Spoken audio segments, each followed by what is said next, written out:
तो दोस्तों, ये एक फरमाइश मेरी बीवी की बहुत पुरानी है और जिसको मैंने सोचा कि चलो आज पूरा करते हैं। तो हम कुछ यार दोस्त हैं जो शूटिंग रेंज पे मिलते हैं कभी कभी, और वहाँ कुछ हमारी गज़ल खानी होती है, शेर व शायरी होती है। अक्सर मैं गाता हूँ और सुनाता हूँ। वो लोग मजाक में कुछ बुरा भला भी कहते हैं, और आज ये चीज़ कैमरा के सामने करने में मुझे इतना मज़ा नहीं आएगा जितना वहाँ बैठ के उनके साथ में आता है। बट तो मेरा शौक़ है शेर व शायरी का, जो बहुत सालों से डेवलप हुआ है।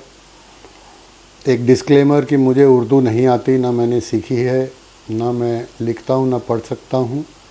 शौक़ बहुत है, इसलिए गज़लों को, नज़मों को पढ़ता हूँ और फिर कोशिश करता हूँ कि जो चीज़ ना समझ आए वो डिक्शनरी के थ्रू या किसी से बात करके, किसी जानकार से सलाह मशवरा करके उसकी डेप्थ तक पहुँचूँ।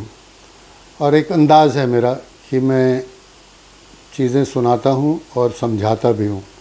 सो ये चीज़ अम्मी चाह रही थी कि मैं वीडियो में बना करके और शुरू करूं।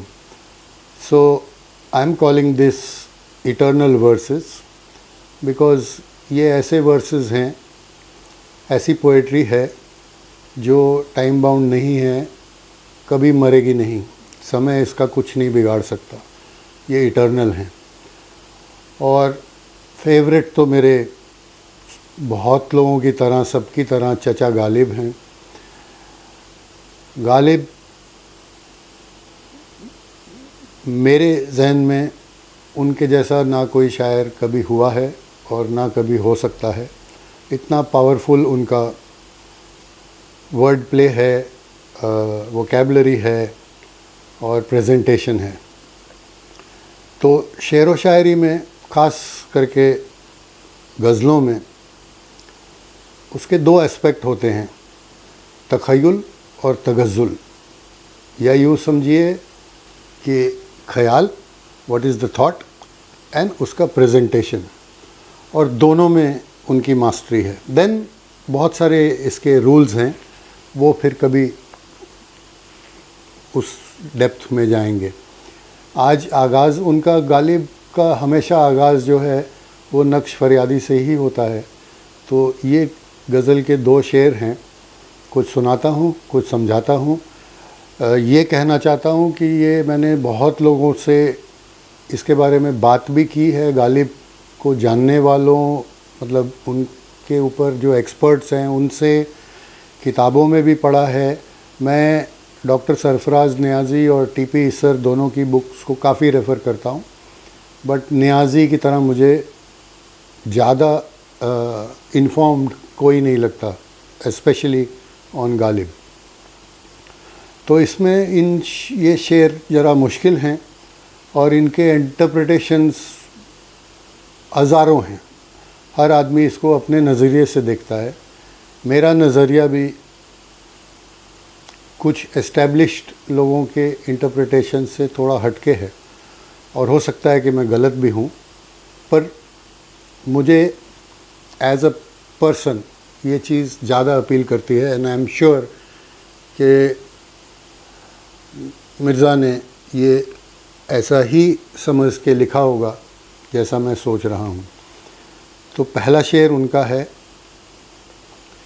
नक्श फरियादी है किसकी, शोखिए तहरीर का, कागज़ी है पैराहन, हर पै करे तस्वीर का। अब इसमें नक्श यानी चेहरा, फेस, नक्शा, फरियाद कंप्लेंट को कहते हैं, शोखी यानी मस्ती, नॉटीनेस, तहरीर इज़ राइटिंग, और कागज़ तो आप समझते ही हैं, पैराहन जो कपड़े पहनते हैं, पैकर यानी द फेस इन द तस्वीर,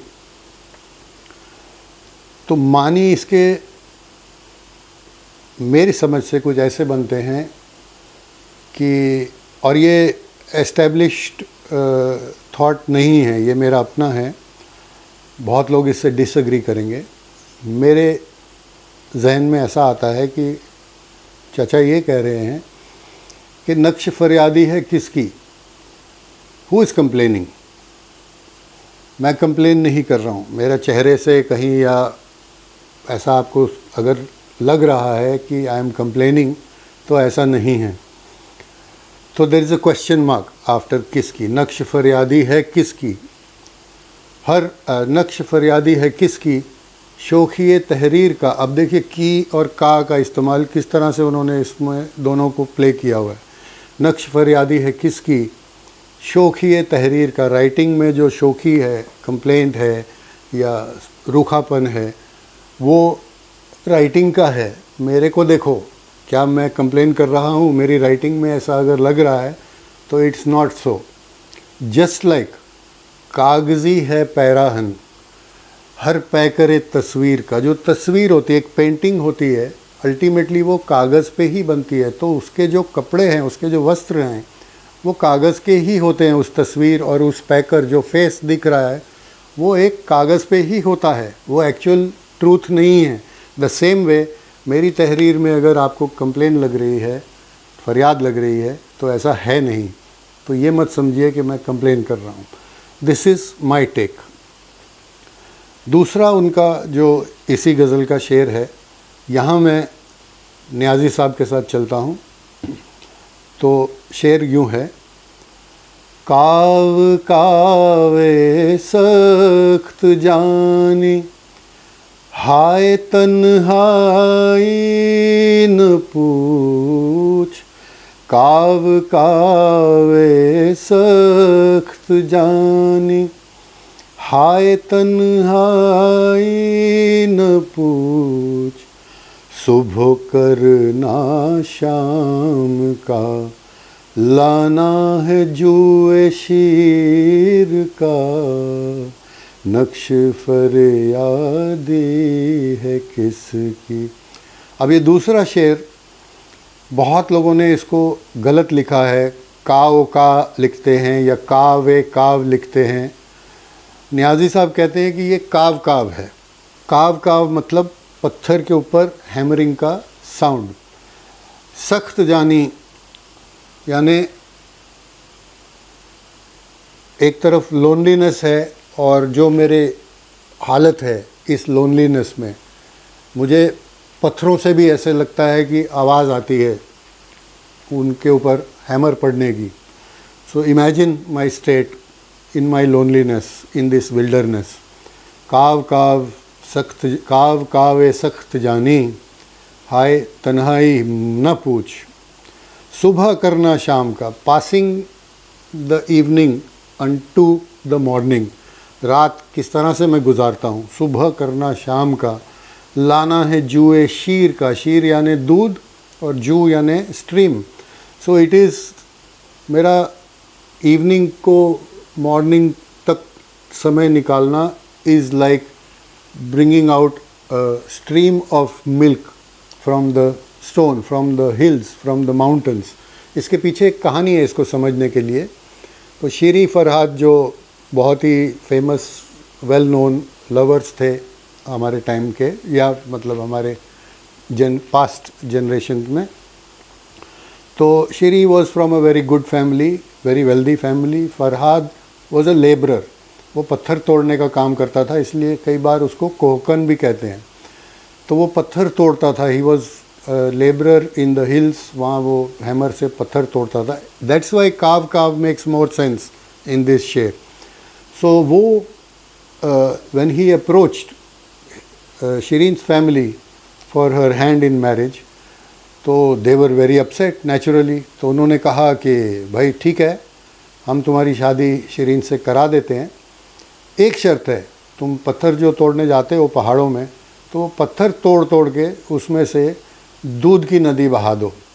अगर वो कर सकोगे तो श्री से तुम्हारी शादी कर लेंगे।